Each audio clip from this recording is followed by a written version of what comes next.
There's this myth that the rugged individualist should be the idol of our age, that a pair of bootstraps and self-determination are all a person needs. But there's another way to view the world. As John Donne said, no man is an island, and I believe we're meant to be connected. This series is my attempt to showcase the people I know and love who are building communities with creativity and passion. People from around the country who are working on building a stronger bond between people. I want to show that we don't arrive at the beloved community through grand actions or sweeping legislation, but through the daily commitment to positive action by the people around us.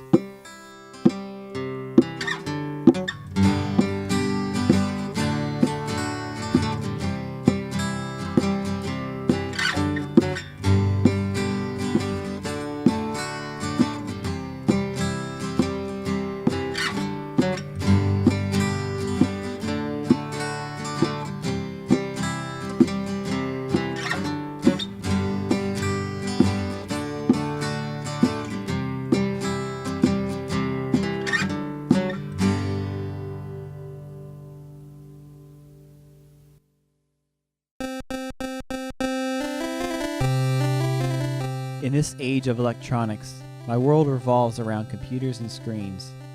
I'm the son of a man who used his hands for a living, but I don't know what that's like. I make my living at a desk.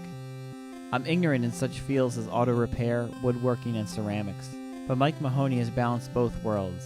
He's intelligent, skilled in accounting, and has repaired or built most of the furniture in his Illinois home. But he's no hermit. He's also a world traveler, visiting unknown countries and the homes of old friends, and I'm humbled to be a part of his travels. I first met Mike on our freshman floor in Alumni Hall of Elmira College. Looking back, I recognize that was a floor unlike any before or since.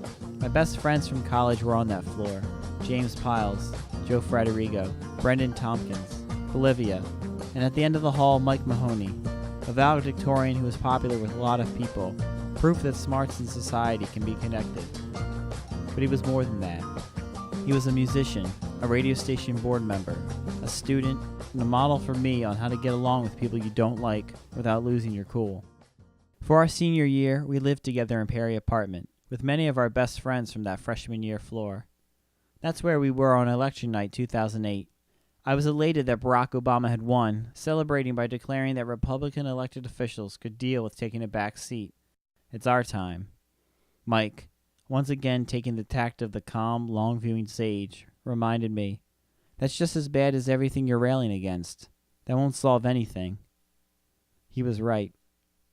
In a world where people scream at screens, showing other people screaming, it's easy to get caught up in the coldness of the times. Mike Mahoney has shown me how easy it is to reject that, simply by being open to what can be. People say, well, where are you from? And it's New York, and I've always had to then specify the state, not the city, because everyone thinks the city. And then I go on to explain that the entire state, with the exception of the city and Long Island, it's mountains and rivers and farms and everything that nobody else ever thinks of. Maybe if they know Niagara Falls, then that's a unique case. I'm like, well, you do know a little bit more, and there's really a lot about it that people don't know, or they're just not aware of. I mean, with the natural resources and then some of the historic stuff with different sites during the Revolutionary War and things like that. So it's a cool place to be. Just growing up in the countryside, I know it's nice for me. That gave me a nice base, and it's something that I appreciate today. I'd like to go into the big city, or go to Boston, go to Chicago, but I like to come back and get out of that and have a little bit of quiet time,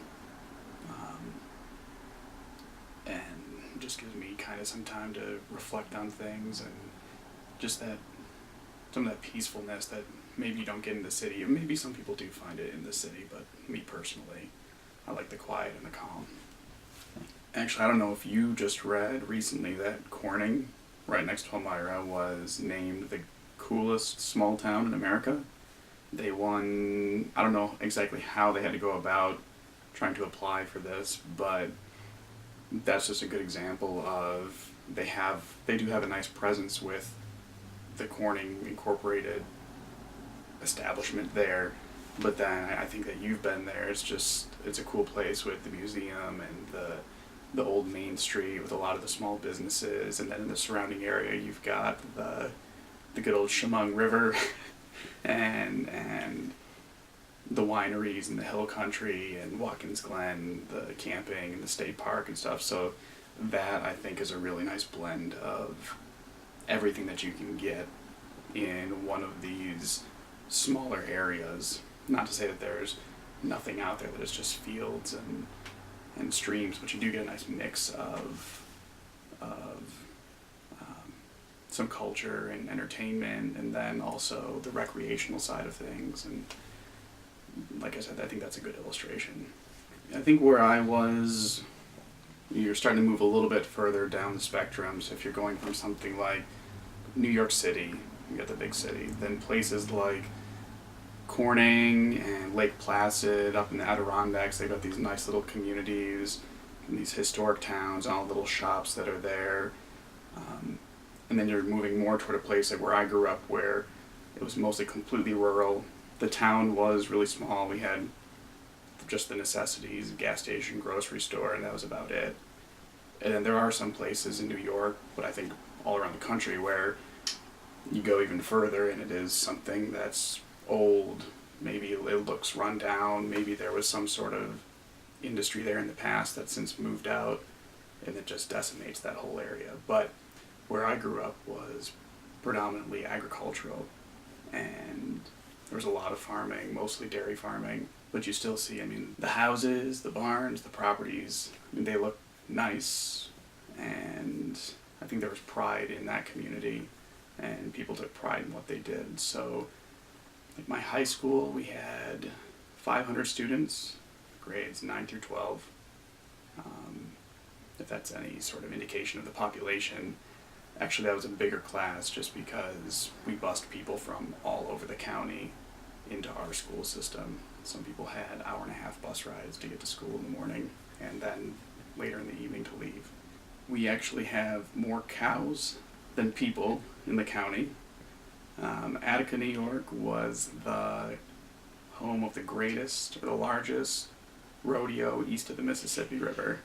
And it's 3 days long, the first weekend in August. But it's little things like that where, again, you've got something to take pride in. People, again, they take pride in what they do in their homes and everything, but there is some sort of identity to where we were living.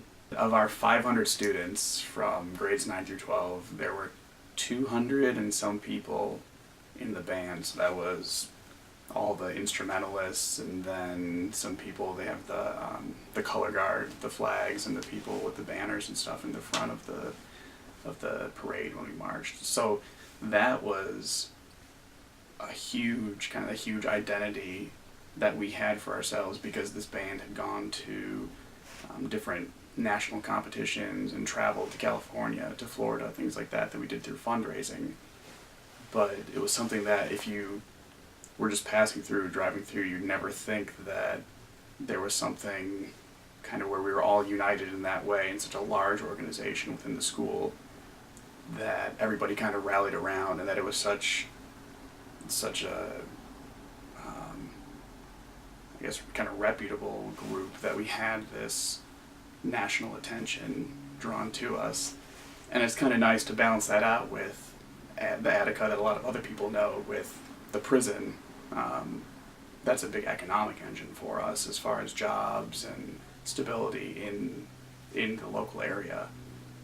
But I think people kind of see that, the local people see that as a means to an end, because then there are the other things in our community that we can look at positively and say, we've got this band, we've got the rodeo, we've got county fairs that people really like, and just they've got the spaces, the wide open spaces that they enjoy, and recreational opportunities. So I don't think, really see the prison there as much as other people are like, the prison, the riot, that's crazy, how do you deal with that? We don't even see it.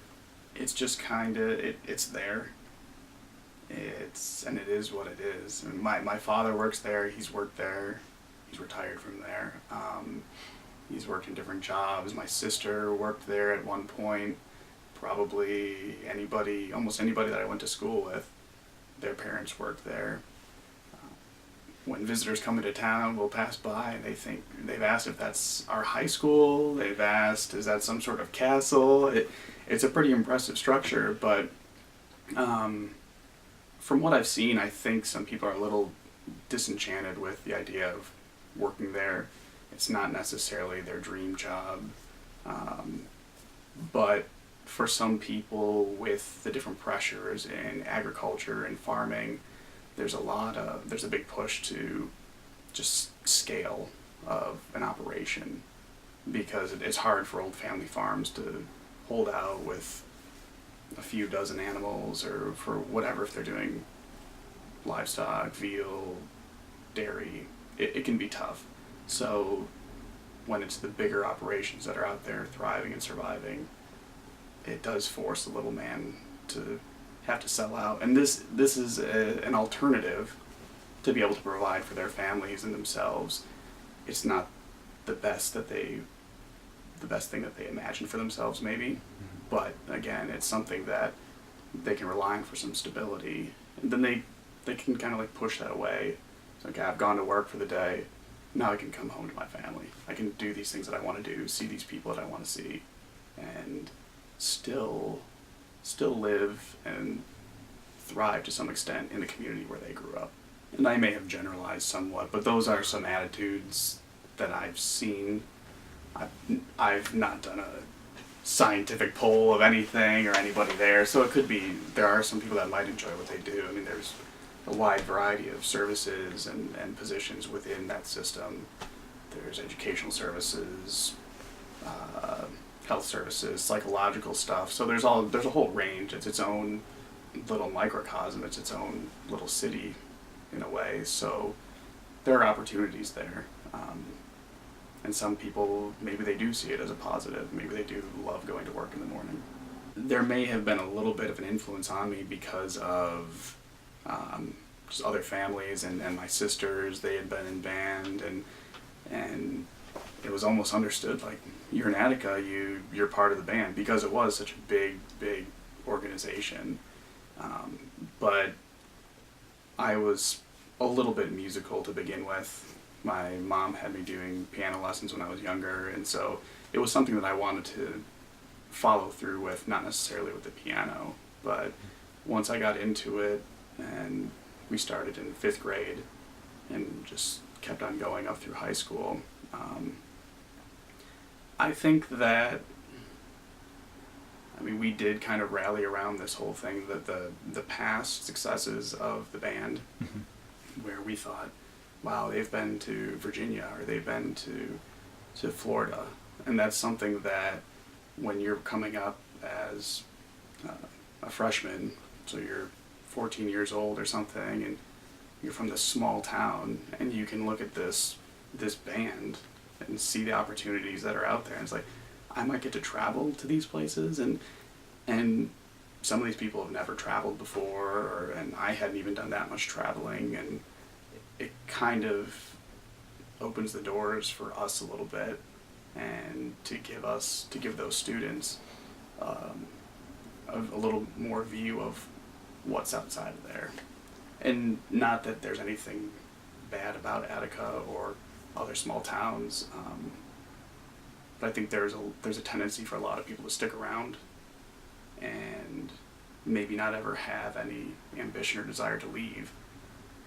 But when you have the opportunities like we were afforded being part of band, you see all these other things that you may have never seen. When we went to California, where were we? We were in Los Angeles, I think. But we went up to San Francisco. We went to the oceans, went to the beach, and we were 3,000 miles away from home. And just to think about that as 14, 15, 16-year-old, it's a pretty cool experience. I played some sports. I played soccer through my sophomore year, and I'd done some of that in middle school too, and other youth leagues when I was growing up. And then I switched over into tennis my junior and senior years. Those were, I feel like there was a little less community in that sense. Maybe just because of the competitive aspect of it. I know everyone says it's a team and you're playing together as a team and you're one unit essentially to win the game or win the match. But I think there was, because there was such a focus on the competitive aspect and winning and how many goals do you have or what's your record, that when we were at practices and stuff, it was more or less just what can we do to win, as opposed to getting to know each other. I mean, not that that's necessarily the point of the sport, but I don't think that we would ever achieve something like you see in professional teams maybe, where they're traveling together, they're living as a family basically and going all around, and when they're in the middle of a game or something, they can anticipate what their teammate's going to do and they're there to receive the pass or something because they're thinking on the same wavelength. But where we were at that point in our lives and playing the sport, I don't think we ever really captured that spirit. But I think with the sports, it was not necessarily negative, but you were looking to beat somebody else. You were looking to get out there and we had to win and they had to lose. Whereas with band, there wasn't much of a competitive aspect to it, just because in terms of like marching competitions, we were kind of the only type of group in our class, so we pretty much always won. But when we were actually doing lessons and things, and we had a specific time period in the day that was band, and it was more or less kind of learning and improving our own music skills, and there was a little bit more of a positive connotation to that. So not let's make that person lose, but let's see what else we can do for ourselves in band and learn new music or improve our own musicality. When you take the competitive aspect out of it, sometimes that's where you see a little bit more growth, even whether it's individual or from like a team or community perspective. And I think that can be said for a lot of things, whether it's art, if you're competing for the gold medal or the blue ribbon, whatever it is, and you're just trying to make something to please somebody else, and maybe that doesn't result in what you really want. Whereas if you're just sitting down and sketching something out or doing a painting or just going out and photographing things, then you get something you're like, yeah, I'm proud of that, I like that, and it's because you're not trying to measure up to somebody else. There was a year where we did have a little issue. There was whatever budget snafu where people voted something down and it wasn't going to include extracurriculars. So all the sports programs, they were on the chopping block, and I think it was mostly the sports. And there were some people that were upset by that. But then outside of the property taxes that are used to then fund the school, people came up, they did all sorts of fundraisers and stuff to get the money to support the sports programs. So it ended up that year we didn't actually lose anything. But there's always that small risk or that small threat that maybe there isn't enough money to do these things, but I think that we've got a large enough student base, and because we are pulling people from all over, that there is some stability in those numbers. And we had books, we had chalk. They turned the lights on, they turned the heat on, so it was a school. It operated like a school is supposed to, and the science labs and they had Bunsen burners and all sorts of fun chemicals sitting around. So there was enough money to get a good education out of it. So when I was moving from a small community, a small high school, into this small university, 1,100 or 1,200 students, that kind of eased the transition, because you can see the familiar faces and you at least know of people there, even if you aren't friends with them. Oh yeah, I know Scott. It was about 2 hours from where I grew up, so it was convenient. It was nice to be a little bit away from home, and mommy and daddy weren't right there to check in on you or see whatever when maybe you were actually having a wild party instead of studying. But then again, when it came to long weekends or holidays, it was easy to get back. About going with somebody that you know, what's nice about that is it kind of forces you to be honest with yourself. There are a lot of people, or even in the movies, they talk about going away to college and it's a fresh start. I didn't really have that luxury because there was always somebody there to kind of call me out on that and be like, what are you doing? That's not you. So it's kind of nice when you're forced to accept who you are, because then you're not trying so hard to impress somebody or be macho or look like something that you're not.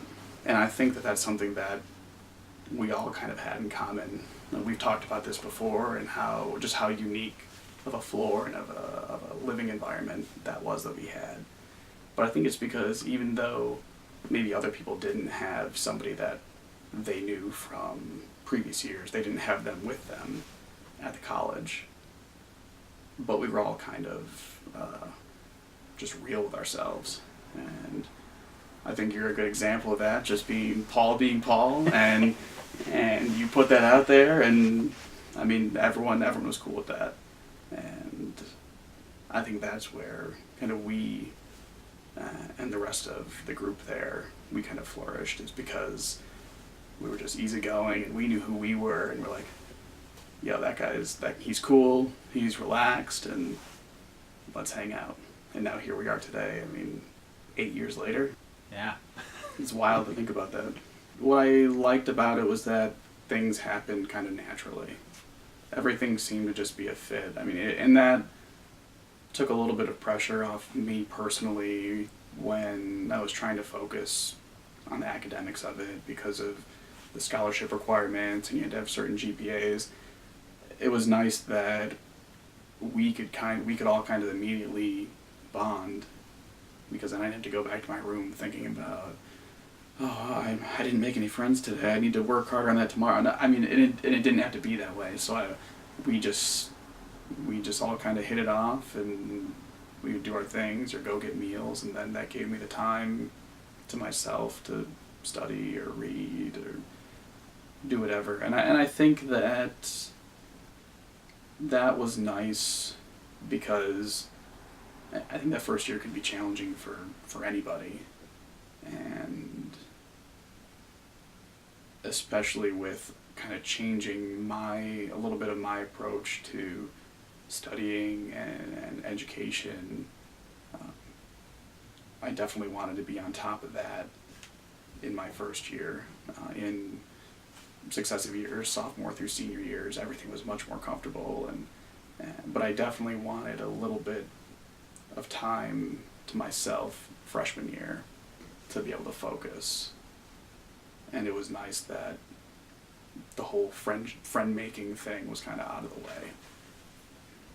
Well, at that point, band was a little bit of that was a means to an end for me, because we had to have the fine arts credits, and at that time I hadn't really started with other art forms then, so I kind of carried on with what I knew, and I thought, well, I can get a half credit for this and it's an easy A, but it wasn't the most fun that I've had in my life, and compared to going from a band of 200 people down to, I don't know if it was 40 people or something, and maybe some of them weren't, actually I won't even go just to individuals, it was a different dynamic, and there wasn't as much energy to it, so you kind of feel, even though when you're participating, you can feel the difference. You're going from this big band, and we're going to go to Florida and be in this big parade, down to something much smaller, and there may have been a lot of people like me too, just kind of using it for easy credits, so their heart wasn't really in it, and some of that may have been reflected in the music that we played and just some of the performances, but I'm okay with that. there was sort of a band and radio station. So that was a fun couple of years there. That was another thing that I was able to do with Joe. Again, just kind of buddies cruising through college and playing some music, so that was a lot of fun. And really that was about it. There were a couple things that I got involved in just a couple times here and there. Like I thought at first, I went to a ski club. I like to ski. I went on one trip and that was really it. There was something else that I can't remember, but it was just some of those one-off things, or maybe I volunteered to help with some setup for something, but I wasn't actually in the club. Yeah. But I like to spend more time with you guys and with friends and stuff, and that was what meant the most to me. I think that after college, it wasn't going to be as impressive on a resume or something to say that I was in 20 different organizations. I wanted to really enjoy the time that I had there, so I did the things that interested me and took some of those opportunities to help out with a couple other things that if I don't get recognition for it, that's okay. It's just something that I wanted to do. But outside of that, I had my education, my studies, and then I wanted to relax with friends.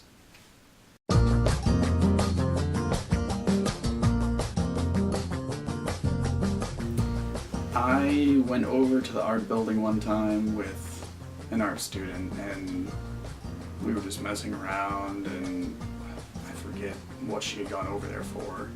Like, oh yeah, we can follow you, and then we might have been going to the campus center afterward for a bite to eat, and I just started playing with some clay on the potter's wheel, and I made this thing, this wobbly kind of off-kilter thing. I thought, that's kind of abstract. Maybe I can sell it for $1 million. That'd be great. But that was just kind of fun to get my hands dirty, because it took me back a little bit to almost back in time to elementary school. You're talking about the chronology of things, and it's kind of neat how you can relate some of these things back. But the last time I'd really played with clay or had done pottery was little things, little coil pots and stuff in elementary school, and that was always the highlight of the year, is when you got to do pottery and play with the glazes, and you wanted the one with little exploding rocks and stuff. So I thought about that a little bit when I was playing with clay again. I think that was sophomore year? I don't remember now. But then when I had the time, a lot of time, senior year, I had finished most of my requirements, and I had some openings in my schedule. I thought I kind of want to supplement some of my more technical learning and all that stuff with business and accounting. Just it kind of enrich myself. Do these things that you're supposed to go to college for, and expand your horizons and branch out and try a little bit of everything. So that was photography, ceramics, video art, but that was kind of the time of my life, because this goes back to what I was saying about competing with people or trying really hard to do something that's going to be measured for its merits versus just doing something for yourself. And this was a whole 4 months of just doing things for myself and essentially playing. I've got a camera, all right, let me take a picture, and I'm gonna develop photos, and I'm gonna go up to the ceramic studio and get my hands dirty and just see what I can make. And the faculty there, they were really supportive with things and just trying to kind of let you find your way, but giving some hints and tips along the way. But that was just an amazing time. I had so much fun. I think I'll look at it from two different perspectives. The first one would be what we were just talking about, the blend of the different educational opportunities where you can have something that really fits your field, whatever you're going to be going into, and then you can supplement that with maybe other related courses or just something completely different for some personal growth. And that's something that I used in my job interviews. I said, how did I phrase it? That I was a creative accountant but that I didn't do creative accounting. I'm not into fraud or anything, but to illustrate that just because you're in a certain role, something like accounting, doesn't mean that you've got your pocket protector and you're just looking at numbers and, well, how much money can I make? It's nice to know that you can, and anybody can do this, they can be a well-rounded kind of person. And I think that some of those things, some of those creative type studies or classes, you start to think a little bit differently that way when you're doing those types of things.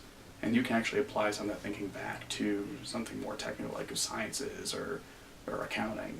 And it helps you do things in your job that maybe you wouldn't have done before, because you're thinking a little bit outside of the box and you're thinking freely about pretty much whatever you can create. Yeah. So that's the first perspective. The second, I think, is that the school, at least our experience, it kind of redefines family. Excuse me, getting a little choked up. But if you look in the dictionary, I don't know what it says, but if it's just saying that family is your blood relations and your mother and father, brothers and sisters. But again, like you and I are here today and a bunch of other friends all getting together because I think you get a better sense of like who you care for and the types of people that you're really close to in that sort of environment, because you're living together, you're studying together, you're going through all sorts of crazy things together with roommates, and it really does kind of redefine the term. And I think it creates relationships and bonds that you don't really get anywhere else.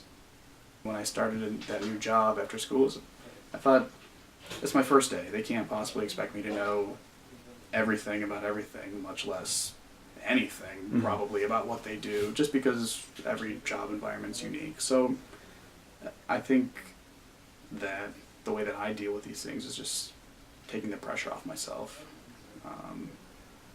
It's just letting things roll, and you just work with those people or talk with those people and get more comfortable in that environment. But it's when we put a lot of pressure on ourselves and are so crazy about things that we just kind of have meltdowns and nothing works out.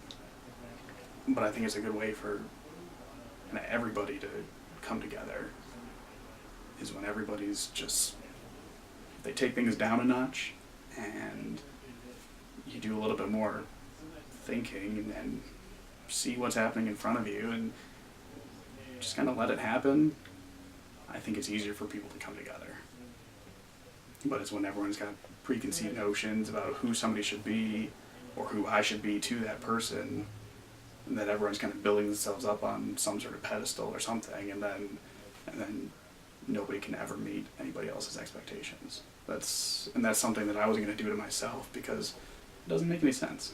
Why am I going to kill myself to on the first day of a job or something, or going into graduate school? I don't know, just go and do what I need to do, and things will happen. I mentioned this over dinner the other night. There may have been a drink involved, so I don't know if this is high quality philosophy or what, but I think that there's a little bit of a tendency to see or to expect something negative. Mm-hmm. I think if you just get rid of that expectation, you don't even have to try to look for the good in things. Everyone says, oh, well, try and look for the good in it. I don't think that you should really have to try. Just, if you aren't thinking negatively, I think those good things will just kind of happen. Like meeting people at Elmira and stuff. If I had sat in my room all the time and thought, oh, I'm just never going to make any friends, well, I'm never going to make any friends. But because I wasn't thinking that way, it didn't necessarily mean that I had to go out and try really hard to meet people. It's just that when you just kind of let it happen, it does. And I think that's applicable to going into new jobs or new locations, and just kind of go in with an open mind.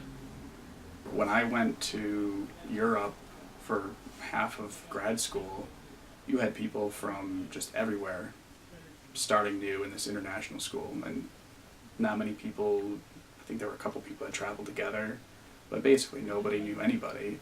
Mm-hmm. And there you are again, starting out from square one, and just kind of let it happen. And we became a pretty close-knit group of people, and you have that sort of experience where you're going through all these crazy things because people are away from their homes, they're out of the country, they're having travel issues, or who knows what else is going on, and that's just another case where a family takes on that whole other definition, because you're working through some of these unbelievable scenarios with people, or having these experiences with people that some of it can be a little bit more powerful than things that you've ever had with like your parents or siblings. But yeah, it's been a big part of my life for the past few years, just being in Europe, and then with the people that I meet there, that's resulted in other trips, going back and seeing some of them on my vacations, and seeing other places that I haven't been to before, but then trying to balance that with seeing the people here and the places here in the United States. So it's hefty responsibility, but it's for people that are obviously worth it. I mean, because you grow to really know each other like that, and it's important, and it's nice to stay connected. They always say like you lose some of the people in high school, or you probably won't talk to any of them again, and I've seen that's come true, because there wasn't as much of that. There was community, but I think at that level of our maturity and age and everything, it wasn't the same as what we had in college and afterward. Maybe there wasn't as much of an emotional aspect to it, and just the developmental and kind of proximity with where everyone in college is living together, so everything becomes much more close-knit. I can tell you a cool story about traveling. This is just